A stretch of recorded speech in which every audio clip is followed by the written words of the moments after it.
banggakan oleh kita, supaya kita selamat dalam memperjuangkan pembudayaan tanah air kita. Apapun yang akan terjadi, perjuangkan warisan dan budaya kita.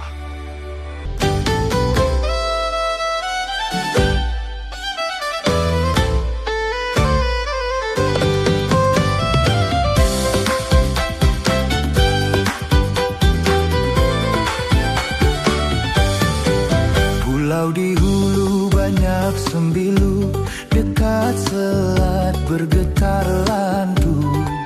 Kalau nak tahu siapa Melayu, dialah yang bersilat dan berpantun. Bahasa itu wajah bangsa, cermin diri di mata dunia. Jika bahasa dipandang hina, bangsa runtuh tiada berdaya. Jika hilang bahasa di lidah, hilang maruah jatuhlah bangsa. Jika pupus budi di dada, robohlah adat, runtuhlah rasa.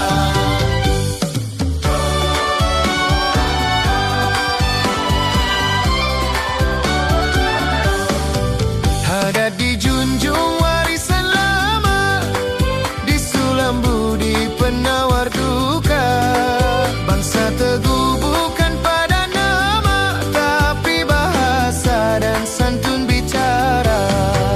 Tinggi gunung kerana puncaknya, dalam lautan kerana isinya. Tinggi bangsa kerana ilmunya, mulia manusia kerana budinya. Jangan dijual akar bangsa, kerana pupus tiada ganti. Bahasa jiwa penyatu rasa, hilang bahasa hilanglah diri.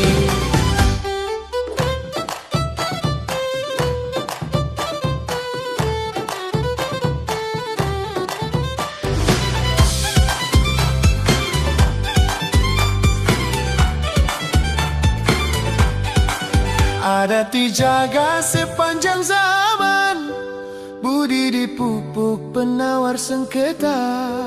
Hilang adat, rusak pegangan, hilang budi, binasalah kita. Negara aman kerana berpakat, rakyat bersatu kerana budi. Jika pemimpin hilang amanah, rosalah bangsa, runtuhlah diri. Teguh bangsa kerana bahasa, kuku basa kerana budi. Jika dijaga kedua-duanya, kekallah kita sampai ke nanti.